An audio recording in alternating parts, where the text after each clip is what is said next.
Okay, here's the deal. We all remember where we were when we heard about Princess Diana's death, right? It was one of those world-stopping moments. But what we didn't know, what's been hidden for over 2 decades, is the story of Claire Beaumont, the nurse who held Diana's hand in her final moments. I mean, think about that for a second. This woman, Claire, was there, right there in the Pitié-Salpêtrière Hospital in Paris, on that awful night of August 31st, 1997. She's working the graveyard shift, 15 years of trauma nurse, seen it all, you know? But nothing could have prepared her for what rolled through those doors. Apparently, the emergency call comes in. Massive wreck in the Alma tunnel. Victims, dignitaries, the whole 9 yards. Everyone's scrambling, adrenaline pumping, and then Claire sees her face. Boom, Princess Diana. Even battered and unconscious, instantly recognizable. Can you imagine the shock? The world's eyes were on this woman, and here she is fighting for her life in front of you. So the team jumps into action. Dr. Ryu, apparently a top heart surgeon, barking orders. Nurses flying around, IV lines, blood transfusions, cardiac compressions, the works. Claire's job, monitor the vital signs, stay by Diana's side, record everything. Silent observer. But inside, her head must have been spinning. This isn't just some patient. This is Princess Diana, the fairy tale bride, the magazine cover girl, the mother. And Claire being a mother herself, that must have hit her hard. Those two boys, William and Harry, back home, completely unaware that their lives were about to be irrevocably changed. It's brutal, right? And Claire's watching her die. Heartbreaking. The smell of disinfectant mixing with the anxiety. Machines beeping, alarms blaring. She knows deep down that they're losing this fight. Years of nursing experience, she can see it in the vital signs, the pressure dropping, the heart stumbling, the oxygen failing. She notices the small details too. Diana's eyelashes, the fragile beauty even amidst the chaos. Tiny abrasions on her forehead, nothing major, but underneath, everything's collapsing. And then, the moment that will haunt her forever, Diana's eyes flutter open. Just for a second, a flicker of awareness, recognition, fear. A silent plea, Claire says, "Please help me." And Claire, instinct taking over, reaches for her hand. Cold, limp, barely responsive, but still a faint pulse. A sign of life. She clings to that hand, whispers words of comfort. "You are not alone. I am here with you." Diana's fingers twitch. Maybe it's just Claire wanting to believe it, but she feels it. And then Diana tries to speak. Claire leans in, straining to hear anything, but there's nothing. Only a thin, fading breath. So Claire whispers again, "Your boys, William and Harry, love you more than words can say." And Diana's eyes meet hers. Just a flicker, but enough. Gratitude, understanding, a shared sense of humanity. Not the princess, not the celebrity, just a mother. Fragile, real, nearing the end. And then her eyelids close for the final time. That was it. The last blink, the last conscious moment. But Claire doesn't let go. For 2 more hours, as the doctors keep trying, Claire stays by her side, holding her hand, even as hope dies. The monitors flatlining, the silence filling the room. Finally, the doctors call it time of death. And Claire just stays there, her fingers wrapped around Diana's cooling hand. Letting go felt impossible. She felt like the woman, cherished by millions, shouldn't pass away alone. Eventually, a senior doctor has to gently touch her shoulder, tell her it's time. Reluctantly, Claire releases her grip. The silence is deafening. She slips out, finds the staff bathroom, locks the door, and finally lets the grief pour out. Not the practiced tears of a nurse, but deep, gut-wrenching sobs. She had held Princess Diana's hand at the very end, and now she's left holding an agony she can't even name. And the next morning, the hammer comes down. The hospital leadership, man, they called everyone in who was working that night. Total somber faces, firm words. Nothing you saw, nothing you heard leaves this room. Not a word to anyone. Not family, not friends. Shut it down. Official explanations followed, the usual privacy laws, confidentiality agreements, international consequences, blah, blah, blah. But Claire saw right through it. It wasn't just about keeping quiet, it was about total airtight silence. No room for grief, no space for her truth. They just wanted control, a story that was polished, perfect, untouched by any real emotion. Then the documents came out. Non-disclosure agreements, heavy with legal threats, complicated jargon. Claire hesitated. She knew what they wanted wasn't just her silence, it was her history, her experience. But what choice did she have? She signed. And in return, they handed her an envelope. Cash. Disguised as gratitude, but it was blood money. She could taste it. She bit her tongue, took the money. That evening, she carried that secret home, and it burrowed deep under her skin. She couldn't tell a soul, but her husband knew something was up. How could he not? He saw the change in her. After days of tense silence, he finally asked, "Something's different. What happened?" Claire wanted to tell him everything, to just let it all out, but she was scared. The threats behind those signatures were always there, haunting her. So she gave him fragments. A patient died, young. It was hard. Not a lie, but not the truth either. She was quiet around her friends, even when they tried to get her to open up. They asked gentle questions, trying to piece together the rumors themselves. Was it really Princess Diana? Were you there that night? Over time, Claire learned how to dodge those questions. She'd change the subject, keep her distance, let friendships fade. It was easier than lying, safer than telling the truth. Even when reporters tracked her down, she never broke. Weeks of endless phone calls, reporters offering cash, promising safety. Just tell us what you saw. Share the real story. Name your price. But Claire hung up every time, held onto her secrets, cut off all contact. She turned down every offer, blocked numbers, hid from cameras.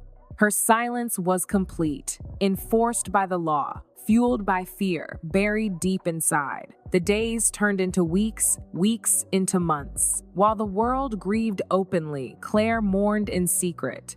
Diana's funeral was broadcast everywhere. Outside Kensington Palace, mountains of flowers. The world paused. In her living room, Claire sat alone. Her husband was away, and the silence was crushing. She watched William and Harry walk behind their mother's casket. Two boys carrying a weight no kid should ever carry, 15 and 12. Their faces were set with this fragile determination. Claire remembered that last touch, the coldness of Diana's fingers, a faint squeeze, a silent goodbye. She wanted to reach out to those boys to tell them she wasn't alone. "I stayed with her until the end. I was there with her. I reminded her of your love. I made sure your mother knew how much she meant to you both. But the contracts kept her silent. She'd taken their money. She'd read the warnings. Speaking came at a price she couldn't pay. Silence became her shield, but it also became her undoing." Night after night, she lay awake, haunted by the same memories. Diana's fading face, the beeping machines, that moment when life slipped away. Food had no taste. Every bite tasted like sorrow and regret. Living a normal life became impossible. Every day was a struggle. Her husband begged her to get help, to see a therapist, to open up. But how could she say the words? "I held Princess Diana as she died, but I'm forbidden from telling a soul." She could imagine the skepticism, or worse, the authorities coming after her. So she carried her agony alone. Years passed. 5 years, then 10. Soon, 2 decades. Diana's boys became men. William married, Harry built his own life. The world moved on. Diana became a legend, fading into the past. But every August 31st, Claire woke up under the crushing weight of memory. The date burned inside her. She relived Diana's final minutes, the touch of her hand, the words they whispered. She wondered, did Diana hear her? Did her presence matter? The uncertainty ate at her. Claire had witnessed something immense, something sacred. Then she had to pretend it never happened. When she turned 60, she retired. She and her husband moved to the countryside, hoping the calm would bring relief. But the silence only made the memories louder. More than once, she woke up suddenly, her palm tingling with the memory of that faint squeeze. Writing became her lifeline, at first just for herself. Fragments in a journal, recollections she had to preserve. She wrote down everything. The glint of Diana's hair, the lights, the machines, the moment when dread settled in. But most of all, she wrote about holding Diana's hand, a human connection in the face of tragedy. One day, her husband found the journal. He read every word, absorbing the pain. When he finished, he turned to her, his voice thick with tears. "You've carried this alone for 26 years. Claire could only nod. He spoke gently. "They told you not to sell your story, not to profit from tragedy, but they never said you couldn't bear witness. No one can outlaw truth." In that moment, something inside Claire shifted. For the first time, she realized there's a world of difference between profiting from pain and honoring a life, between marketing sorrow and simply standing as a witness, between money and memory. Diana's sons were now in their 42nds, grown men shaped by rumors, uncertainty, and the carefully managed stories told to the public. Claire wondered if what they needed wasn't clinical facts or sensational headlines, but something much simpler, a reassurance, a quiet truth that on their mother's last night she was not alone. Someone stayed by her side, whispering kindness and holding her hand until the end. Beneath all the layers of history and speculation, Diana was comforted as she slipped away. Isn't that what any child would wish for? That their parent found comfort at the very end. Claire chose her confidant carefully. She approached a journalist known for integrity and restraint. She insisted on no payment, no photos, and no spectacle. All Claire wanted was for the truth to finally breathe. The interview aired quietly one Tuesday morning, free of drama or embellishment. It was just her voice. I held Princess Diana's hand as she slipped away. I promised her she would not be alone. For 26 years, I stayed silent, but her sons deserved to know the truth in her final hour. Their mother was cared for. She did not have to face death alone. The world responded quickly and passionately. Many praised her bravery and honesty, calling her a rare witness to history. Others condemned her, calling her disloyal and accusing her of breaking her oath, saying she only spoke when it was safe to do so. Claire expected the backlash. She had accepted it long before. But what truly surprised her was the letter. 3 weeks after the interview, it arrived, a cream-colored envelope with the royal seal sent straight from Kensington Palace. Her hands trembled as she tore it open. Inside was a carefully written note in blue ink. The letter was simply addressed, "Dear Miss Beaumont, thank you for being with her that night. Thank you for holding my mother's hand, for making sure she didn't face it alone. For 26 years, we've carried our own torment, haunted by images of her final moments, afraid she might have left this world surrounded by strangers, frightened, maybe even calling for us. Your truth brought us a peace we never thought possible. You let us know she was cared for, treated with kindness, and never left alone. You honored her then, and you still honor her now with deepest thanks. William." Claire read those words again and again, letting them sink into every wound left by years of keeping secrets. Finally, she broke down, not from guilt or sorrow, but from a sense of release. The heavy burden she had carried for more than 2 decades was finally gone. She no longer doubted herself. That night, by Diana's side, the quiet words, the simple act of holding her hand, these were not betrayals. They represented the purest form of honor, a kindness lasting beyond memory.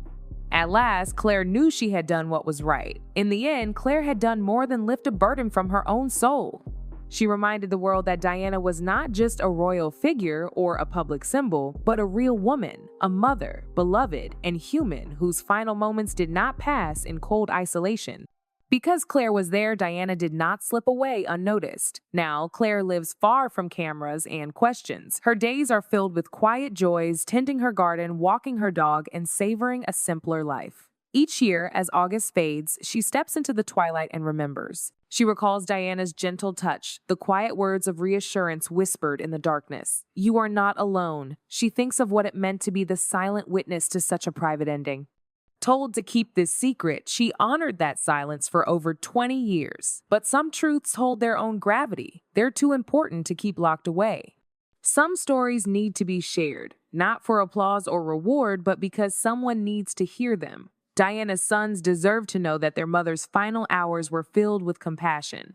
Someone was there. Someone was there to offer comfort. Someone made sure Diana faced her final moments, not as a symbol, but as a beloved human being. This is the truth Claire carried in silence for years.